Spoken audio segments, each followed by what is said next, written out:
ይህ የቀልብ ዶክተር ድምጽ ነው። አልሐምዱሊላህ ታካሚዎቻችን የሚድኑ በእኛ ኃይል እንዳይመስሎት በአላህ ኃይል ብቻና ብቻ ነው። ከቀልብ ዶክተር ዓላማ ውስጥ የአላህን ተአምር ማንገስ ዋነኛው ነው። በየጊዜው በቀልብ ዶክተር ታክመው መዳናቸውን ማመን እስከሚያቀታቸው ሲቃይ የተናነቃቸው ሲገልጹ የአላህ ተአምር ምን ያህል የገዘፈና ግልጽ እንደሆነ ያሳየናል። ከህመም ወደ ጤነኝነት፣ ከጭንቀት ወደ ደስታ፣ ከጨለማ ወደ ብርሃን፣ ካላሰቡበት ወደ ስኬት የደረሱት በአላህ ተአምር ቢሆን እንጂ። ልብ ለአላህ እጅ የሰጠና የተናነሰ ሲሆን ግልጽ ይሆናል።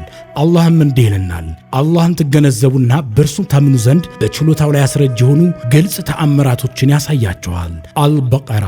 ኑ ባላህ ቃል ያላህን ተአምር እናግስ። ሕክምና ማግኘት ሲፈልጉ ይሄንን ሊንክ ይጫኑ።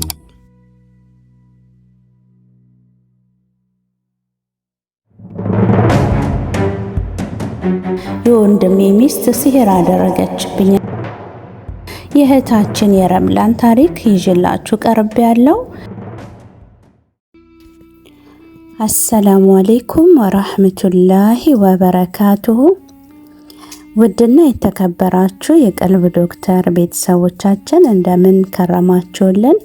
በያላችሁበት የአላህ እዝነት ጥበቃው ኃይላችሁ ያልኩኝ ዘወትር ቅዳሜና እሁድ እንደተለመደ ወደ እናንተ ይዘንላችሁ የምንቀርበው በቀልብ ዶክተር ኡስታዞች ሰበብ ታክመው የዳኑ የእህት ወንድሞቻችንን እውነተኛ አሳዛኝ ልብ አንጠልጣይ ታሪኮቻቸውን ነውና ለዛሬ ደግሞ በጣም እንግዲህ በጉጉት የምትጠብቁት በጣም የሚያሳዝን የእህታችን የረምላ ታሪክ የወንድሜ ሚስት ሲህር አደረገችብኝና ተጋለጠች የሚል ክፍል 6 እንዲሁም የመጨረሻውን ክፍል ወደ እናንተ ይዤላችሁ ቀርብ ያለው። ከዚህ ታሪክ ብዙ እንደተማራችሁበትም በጣም እርግጠኛ ነኝ። የመጨረሻው ደግሞ በጣም የሚያጓጓና ሱብሃንአላህ የአላህ ታምር የምናይበት በጣም ፍጻሜው ያማረ እንዲሁም ደግሞ የአላህ እንግዲህ ቁርአን ምን ያህል ኃይሉ ማንም ሰው እንግዲህ ሲህርን አድርጎ ተደብቆ እንደማይኖር እንዲሁም ሰውን በድሎ ማንም ሰው ተደብቆ እንደማይቀር የሚነግረን በጣም ብዙ ትምህርት የሚሰጠን ታሪክ ነው። የእህታችን የመጨረሻውን ታሪክ ተከታተሉኝ።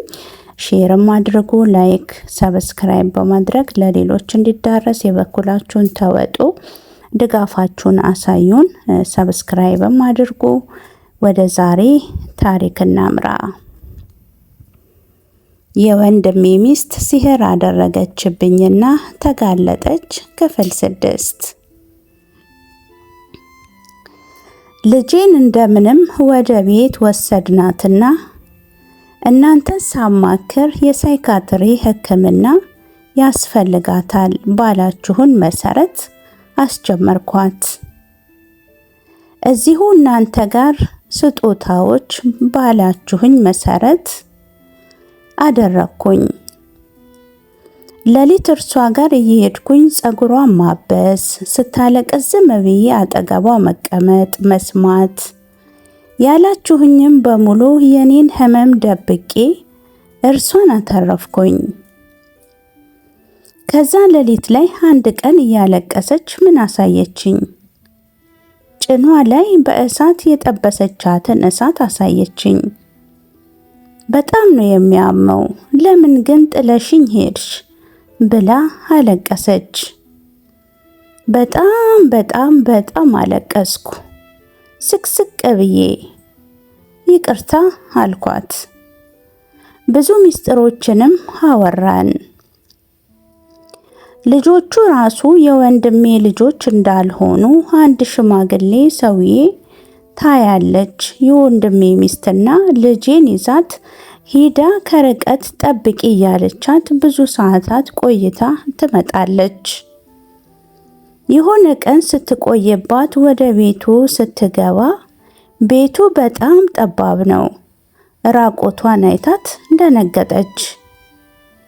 በዚህ ጊዜ ሰውየውና የወንድሜ ሚስት ጭኗን ጠበሷት። ለአንድ ሰው ብትናገር ይሄ ነቀርሳ ይሆንብሽ ብሎ ረገመኝ ብላ ነገረችኝ። እኔ በህመሜ ላይ ጨክኜ የልጄን ህመም አክሜ ሩቅያ ጀምራ የሚገርሙ ተአምራቶችን ታይተውባት ዳነች። ጁማ ቀን ቀጥ ብዬ ወንድሜ ጋር ሄድኩኝ። ወንድሜ ሻወር እየወሰደ ነው። ምን ላምጣልሽ አለችኝ። ምንም አልኳት። ውስጤ በጣም ቢፈራም ዋጥ አድርጌ አላህ አሸናፊ መሆኑን አውቄ ነው የሄድኩት። ከሻወር ሲወጣ ፎጣ ለብሶ ሳየው ሩጬ ወደ እርሱ ሲሄድ ተከተለችኝ። ከኋላዬ የምትወጋኝ ነበር የመሰለኝ። ዞር ብዬ አየኋትና ለምን ትከተኛለሽ? ወንድሜን ላናገረው ፈልጋለሁ አልኳት። እርሷም በፍጹም ብቻውን አታናግሪውም አለችኝ። ወንድሜ የኛን ጭቅጭቅ ሲያይ ምንድነው ብሎ ተጠጋ። ነገርኩት። ብቻውን እንደማናገረው እሺ አለ። ሂጂ አላት። ሄደች በስንት ትግል። ከዚያንም ልጆቹ የእርሱ እንዳልሆኑ በእኔ ላይ ሲህር እንዳሰረችብኝም ጭምር ነገርኩት። ሁሉንም ነገር። በዚህ ሰዓት በጣም ደንግጦ ቀረ። ሲህሩን የማትፈታ እና ተውበት የማታደርግ ከሆነ አላህ እንደሚቀጣት በልጄም በደል እንደምከሳት ነገርኩት። ፈዞ ቀረ። ምንድነው የምታወሪው ይላል አስሬ። እኔ ዞር ስል እርሷ ከኋላዬ ነበረች። ሰምተሻል አይደል? ኋላ የአላህ በላ ይወርድብሻል ብያት ሄድኩኝ። ያንን ቀን ውስጤ በጣም ተቃጥሎ ንዴት ስለነበረኝ እየተንቀጠቀጥኩኝ በንዴት ዋልኩኝ። መግሪብ አካባቢ እርሷ ባሏ ሽማግሌዎችን ይዘው መጡ። በዚህ ሰዓት ኡስታዜ አትንገሪ ብትሉኝም ስላላስቻለኝ የተናገርኩትን ሳሂር ነሽ ብዬ ያጋለጥኩትንም ጨምሬ ለናንተ ነገርኳችሁና አሁን ምን ላድርግ አልኳችሁ። ሽማግሌውን ስሚ ከዛም አሳውቄን አላችሁኝ። እናንተን አማክሬ ሰላተል ሐጃ ሰግጄ ወጣሁ። ቁጭ ብለዋል ሳሎን። ልክ እኔ ስመጣ ሩጣ መታ እግሬ ላይ ተደፋችና አለቀሰች። ይቅር በይኝ ውሻ ነኝ አለችኝ። ከዚያንም ኡስታዝ የተቀደደ ድሮ የላኩላቸውን ልብስ አፈር የነካውን አውጥታ ይኸው በዚህ ነው ሲህር ያደረኩብሽ፣ ይኸው ፍረጅኝ፣ ግደይኝም፣ ማሪኝ፣ እንደፈለግሽ አድርጊኝ፣ ብቻ ሲህሩን ፈትቻለሁ አለችኝ።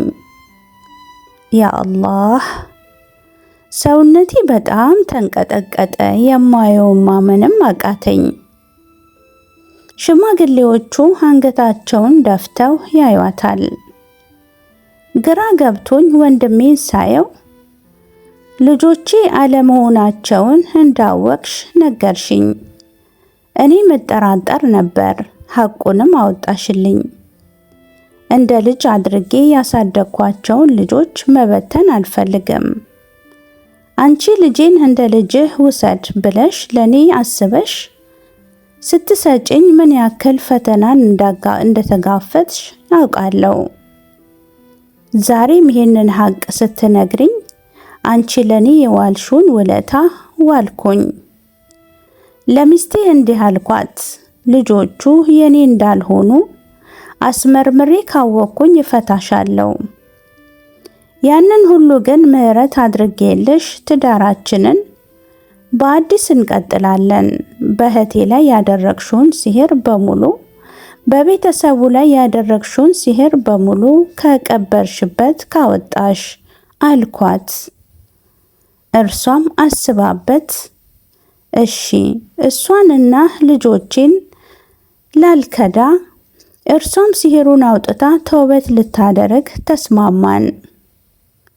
አሁን ይሄን የተፈጠረው በሰው ፊት ሁሉ ከእርሷም አልፎ ባዋረደችኝ ሚስት ሰበብ ይቅርታ ልጠይቅ።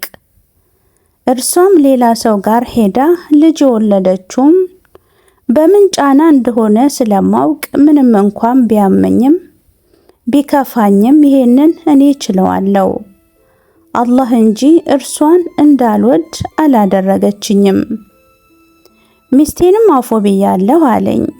ኡስታዜ ታሪኬ ይሄን ይመስላል። አሁን ሁሉንም ነገር ተስተካክሎ ተውበት አድርጋ ዝምድናችንም ቀጥለን በዲኗም ጠንክራለች። እኛ እርሱ አፉ ካለ ብለን አፉ ብለናል። ብዙ ታሪክ አለው የኔ ቤተሰብ፣ ግን ብቻ በዚሁ አበቃለሁ። እወዳችኋለሁ።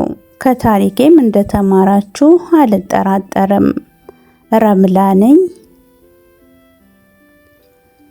የእህታችን ታሪክ በጣም የሚያጅብ ነበር። በዚህ ተጠናቋል።